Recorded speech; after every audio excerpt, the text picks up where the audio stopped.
Bonjour, bien-aimés, bonjour à tout le monde de la part de notre Seigneur Jésus-Christ. Je vous accueille sur cette émission, sur cette chaîne Kwamambu, une chaîne dédiée pour l'évangélisation, la bonne nouvelle de notre Seigneur Jésus-Christ. Bienvenue sur votre émission Constellation Mambu, où nous remettons, nous replaçons Jésus-Christ dans nos familles et dans nos vies. La dernière émission, nous avions présenté le Seigneur Jésus-Christ comme étant l'oiseau qui ôte toute malédiction. Donc, allez-y, abonnez-vous, regardez et que la parole de Dieu continue à faire son travail. Cela est notre souhait. Aujourd'hui, nous sommes le 8 juin 2020. À l'émission, nous allons voir comment recevoir Jésus-Christ dans sa vie. Comment recevoir Jésus-Christ dans sa vie. Pour commencer, prions.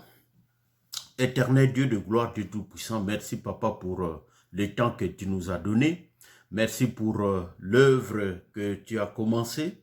Merci pour la protection et la puissance que tu nous donnes. Gloire te soit rendue, toi qui es élevé, toi qui règnes au siècle des siècles, toi qui habites le lieu le plus élevé, mais dont la puissance est partout dans l'univers, Seigneur, et le contrôle partout dans l'univers. Père, bénis cette émission, Seigneur, que cet enseignement sous forme de conseils puisse toucher nos bien-aimés qui nous suivent. Que cette parole de l'Évangile puisse aller plus loin auprès de nos proches. Que cela puisse aller plus loin auprès de tous ceux et celles qui verront et qui écouteront cette émission, Seigneur. Gloire à toi, Papa. Ainsi nous te prions au nom de Jésus-Christ. Nous disons Amen. Comment recevoir Jésus-Christ dans sa vie? Cette question est capitale, bien-aimé. C'est une question de vie ou de mort. C'est très important. Quand on regarde dans Jean chapitre 3, verset, à partir du 1er jusqu'au verset 21, c'est la discussion de Jésus et de Nicodème. C'est très important à comprendre ces choses. Jésus va parler de la deuxième naissance, la naissance d'eau et d'esprit. Et beaucoup ont confondu naissance d'eau par l'eau physique, alors que naissance d'eau et d'esprit ne peut pas être naturelle. Donc c'est spirituel. La deuxième naissance doit être spirituelle, alors que la première, celle qui nous a mis au monde sur terre, elle est naturelle, donc avec de l'eau physique. Bien-aimé. Quand on voit aussi dans Jean chapitre 4, verset 14, Jésus et la femme samaritaine, vous allez lire ces passages, vous verrez la différence entre l'eau physique et l'eau spirituelle. C'est très important. Mais dans cette émission, nous n'allons pas exposer un enseignement détaillé, vous manquerez le temps là-dessus. Donc, pour ceux et celles qui sont de Montréal et les environs, contactez-nous. Nous avons une position et Dieu nous fera grâce de vous recevoir. Mais par contre, sur cette émission, nous pouvons dégager certaines vérités ou les vérités qui encadrent la naissance spirituelle. Pour cette émission, cela permettra à ceux et celles qui sont loin, éloignés, d'être guidés dans ces choses. C'est très important, comme je l'ai dit, c'est une question de vie ou de mort. Bon. Pour recevoir Jésus-Christ dans sa vie, il y a 3 temps, je dirais 3 étapes. les 3 étapes peuvent se faire en même temps. Les 3 étapes peuvent se faire dans le temps. Cela dépend vraiment de Dieu lui-même. Et nous allons voir cela tout à l'heure. Donc, il y a la part de Dieu, premièrement, donc la part de Dieu, partie A. Il y a la part de l'homme, l'âme à sauver. Et il y a la part de Dieu, partie B. Donc, c'est ça que nous allons voir rapidement. Les termes peuvent changer. Les uns peuvent parler d'autres termes que je n'évoquerai pas ici, mais les contenus, la substance, la quintessence sera en tout cas pareil. Alors, la part de Dieu, partie A. Allons lire rapidement les Écritures dans Jean.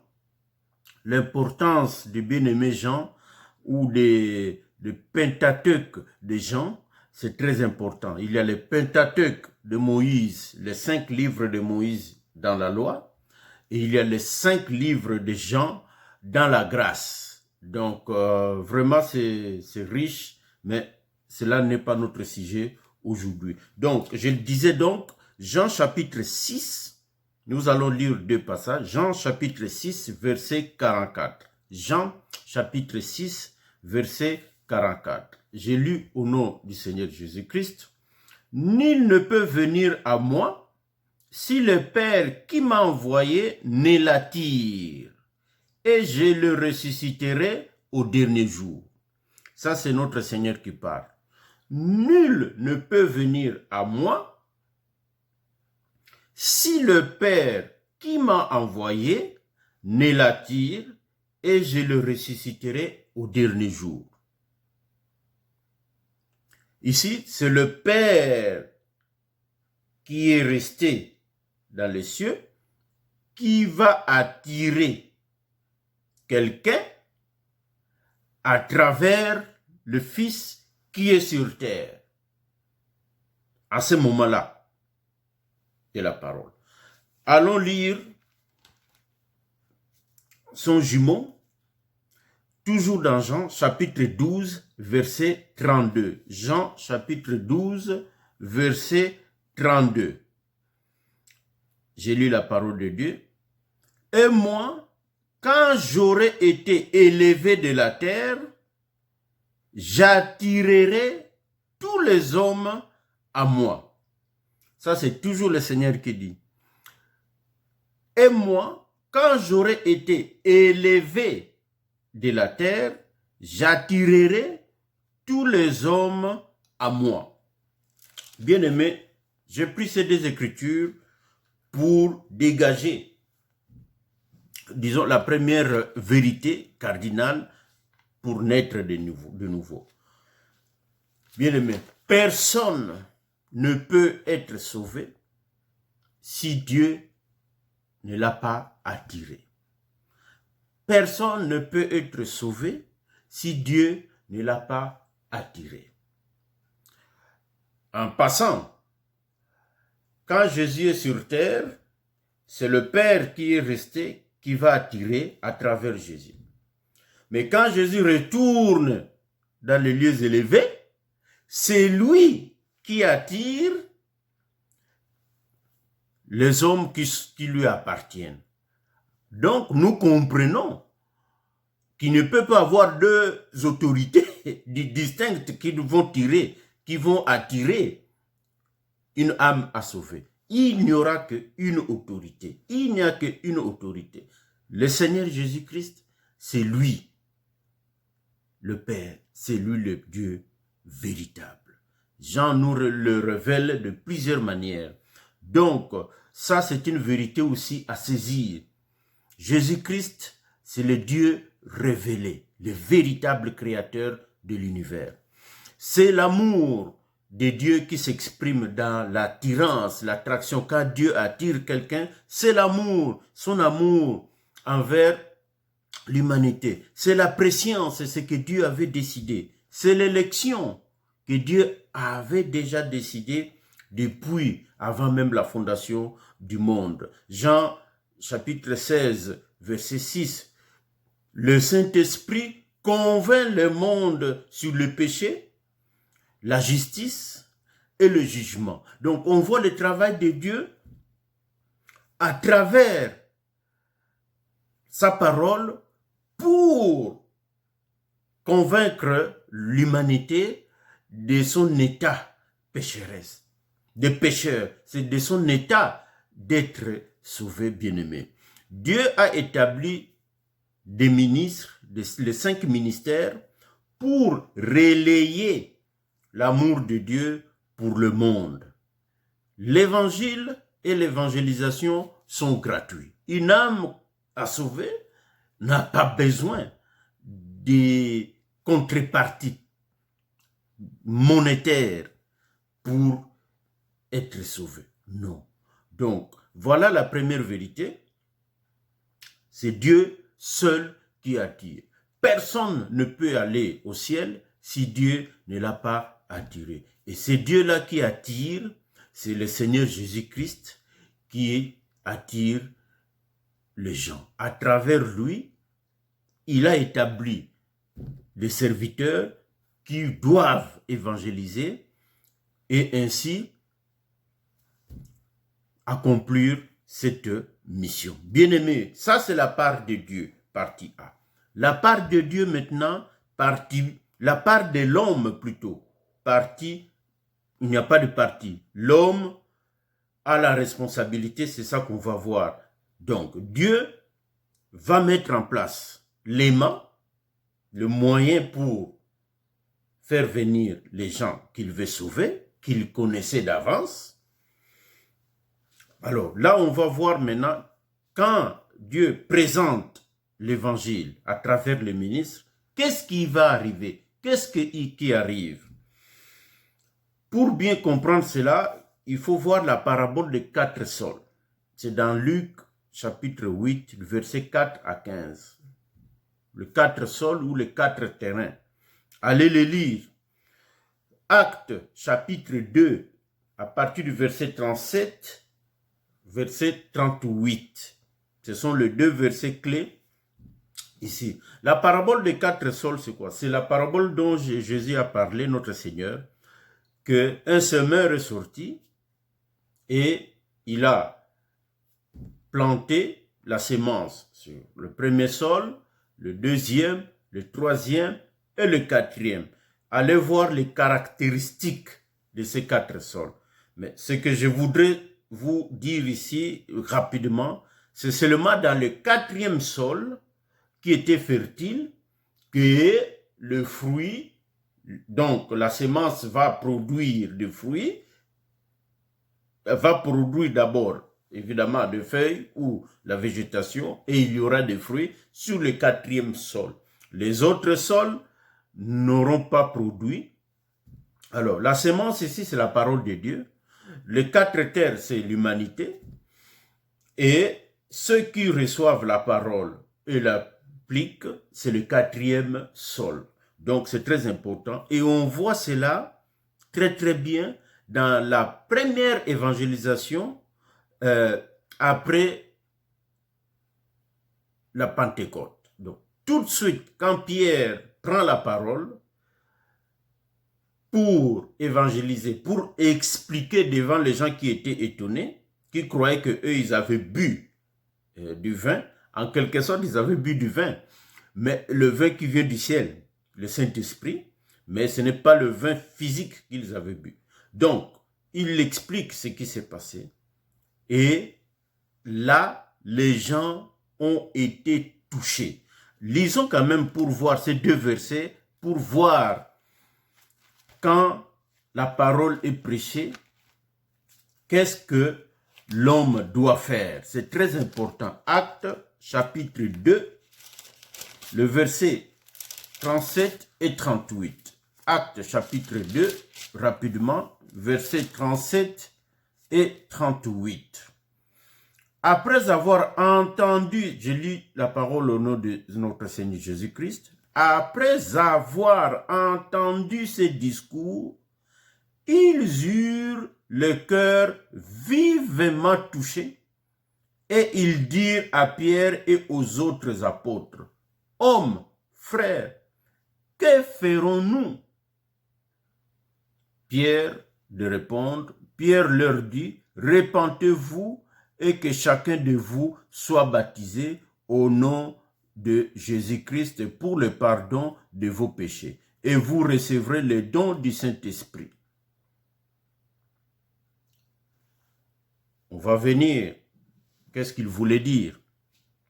Bien-aimés, 37, ils eurent le cœur vivement touché. C'est très important. La parole de Dieu, comme un laser, doit toucher le cœur de la cible, c'est-à-dire l'âme à sauver. C'est très important. Tu dois mourir spirituellement, tu dois mourir dans le Seigneur. La parole de Dieu, quand elle est présentée à travers l'amour de Dieu pour toi, la préscience de Dieu, si cette parole, pour savoir si cela te vise, tu dois être vivement touché. En quelque sorte, tu dois mourir en toi. Tu es mis à nu. Tu n'as plus de force. Tu ne sais plus quoi faire. Ton décès doit être constaté par le ciel. Jésus-Christ, c'est lui le médecin qui va constater ton décès. Et par la terre, les serviteurs de Dieu doivent, c'est l'infirmier, il doit voir, il doit remarquer ces choses. Ton acte de décès, ce sont la repentance, la confession et la foi en Jésus-Christ. Et cela doit être public. Allez voir Romains chapitre 10, versets 9 à 11. Ça résume un peu comment cela doit se faire. C'est très important. Tu dois mourir. La parole doit te, entre guillemets, te tuer. Et cela doit être constaté. C'est-à-dire ton passé. Tu dois réviser ton passé tout entier et sentir que non. Je ne me suis pas bien comporté. Qu'est-ce que je dois faire?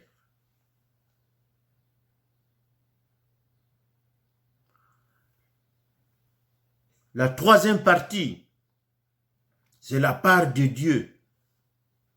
B, rappelez-vous, il y a eu la part de Dieu A. Là, la part de Dieu B.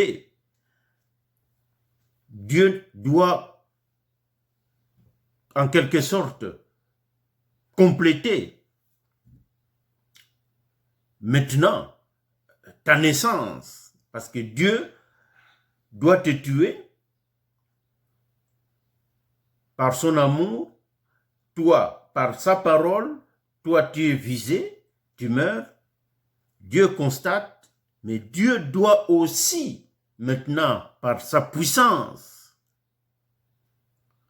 te réveiller. Dieu doit maintenant te ressusciter, spirituellement, évidemment. Apocalypse 21, donc on retourne dans notre bien-aimé Jean, Apocalypse 21, verset 27. Apocalypse 21, verset 27.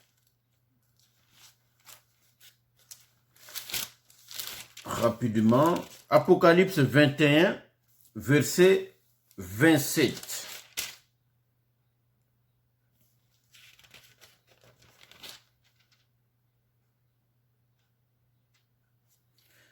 J'ai lu la parole de Dieu au nom de notre Seigneur Jésus-Christ.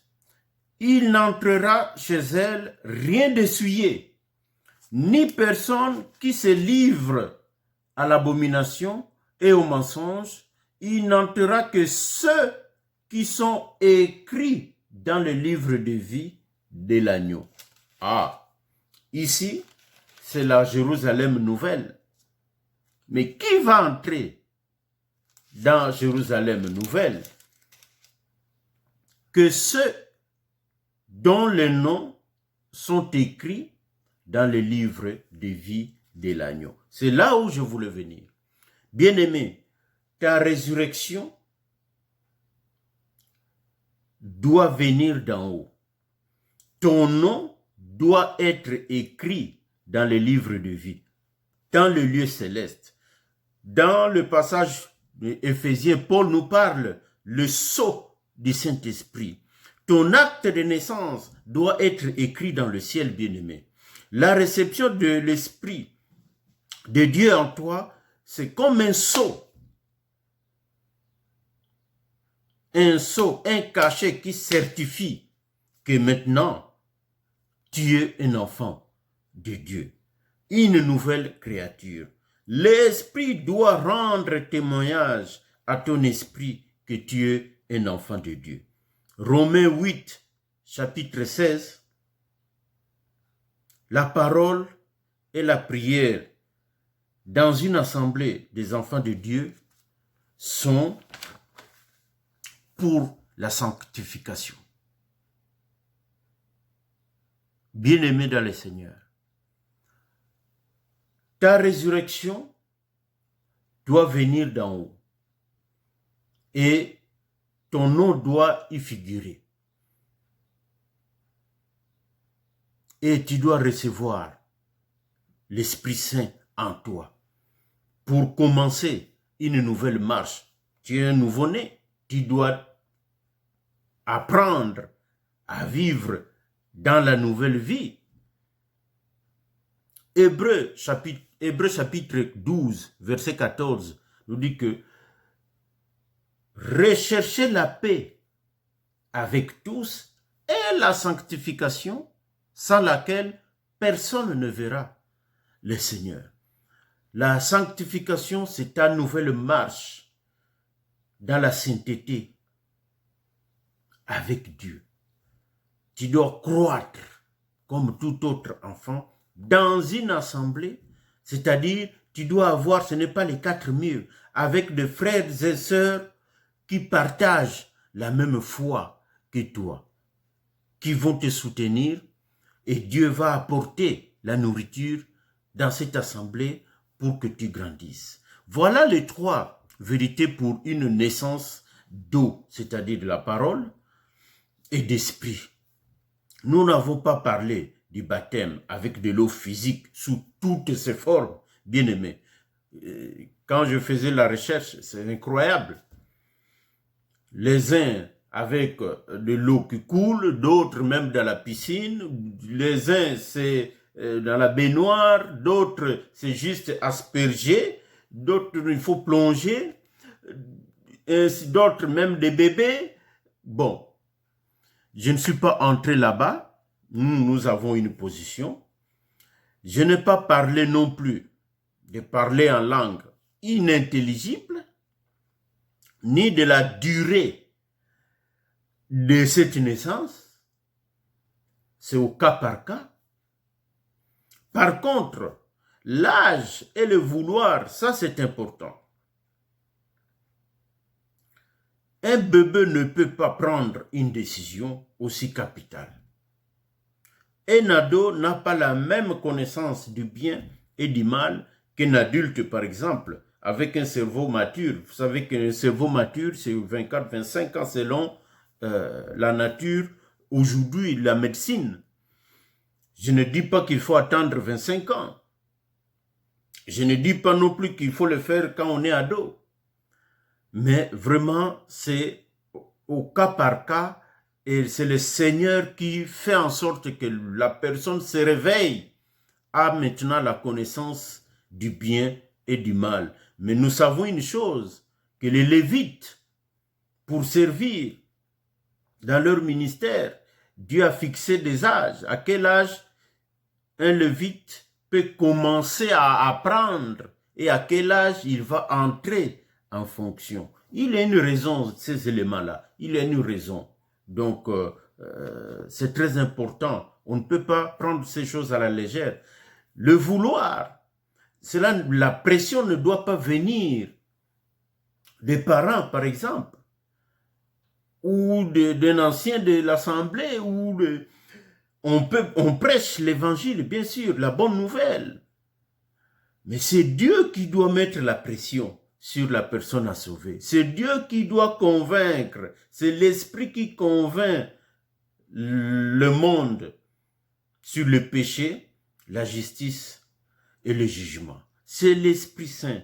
Parce que on a vu des gens qu'on a poussés au baptême d'eau avec de l'eau physique et tout de suite après, oublié.